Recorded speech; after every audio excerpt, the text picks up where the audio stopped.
Assalamualaikum warahmatullahi wabarakatuh. Salam sehat dan bahagia.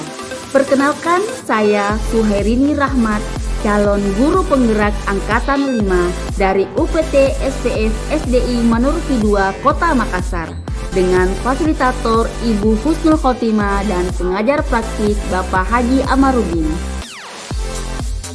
Di video kali ini saya akan mendesain strategi dalam mewujudkan pemikiran KHD sebagai tugas modul 11 yaitu 11A6 demonstrasi konseptual. Yang pertama, filosofi pendidikan Ki Hajar Dewantara.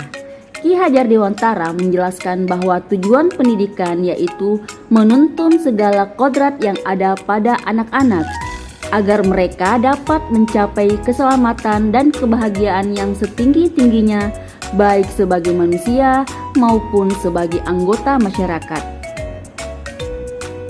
Yang kedua, dasar pendidikan menurut pemikiran Ki Hajar Dewantara, yaitu menuntun. Dalam proses menuntun, anak diberi kebebasan namun pendidik sebagai pamong dalam memberi tuntunan dan arahan agar anak tidak kehilangan arah dan membahayakan dirinya. Peran pendidik seperti seorang petani atau tukang kebun.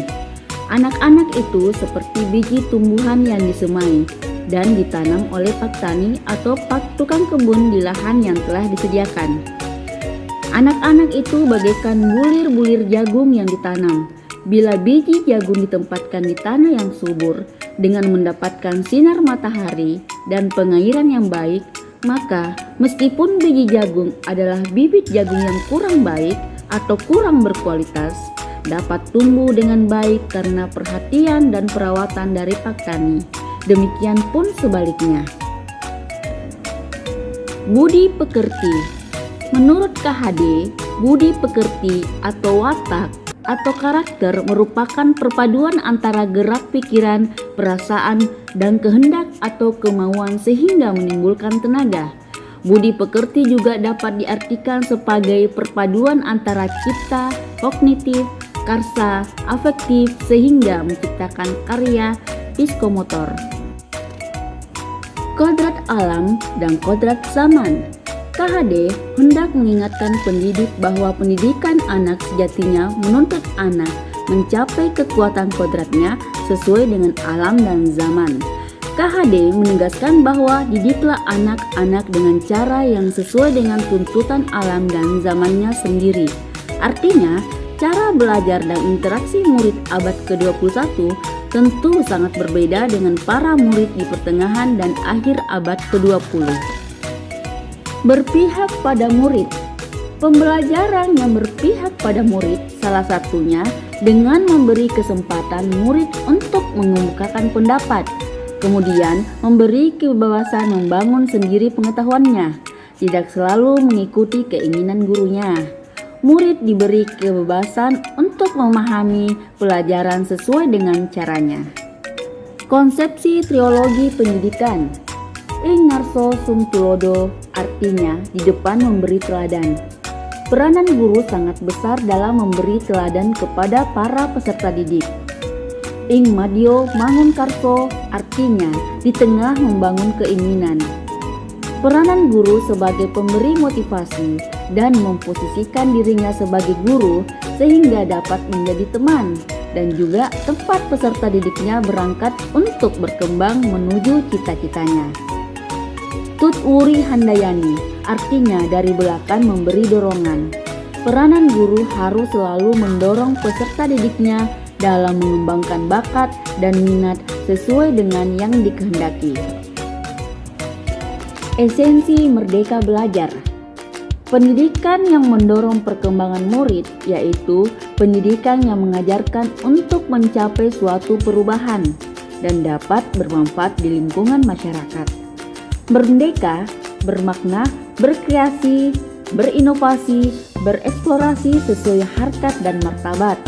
Maka diperlukan penanaman budi pekerti peserta didik yang sesuai dengan kodrat alam dan kodrat zamannya.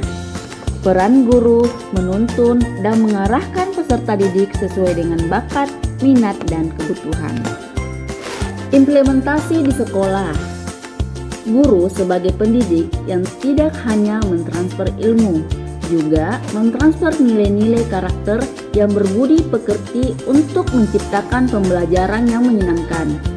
Perencanaan pembelajaran yang variatif berdasarkan karakteristik peserta didik dan mengaitkan materi dengan kehidupan nyata.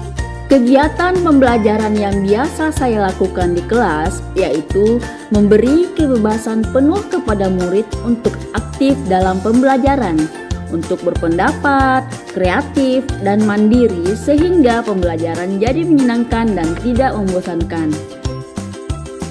Pembelajaran juga saya berikan di luar kelas, misalnya di perpustakaan dan halaman sekolah. Pembelajaran di perpustakaan memberi suasana baru bagi murid untuk gemar membaca dan meningkatkan keterampilan literasinya. Dengan belajar di halaman sekolah, peserta didik dapat mengetahui secara langsung keadaan yang sebenarnya dan pembelajaran dapat menjadi lebih menarik.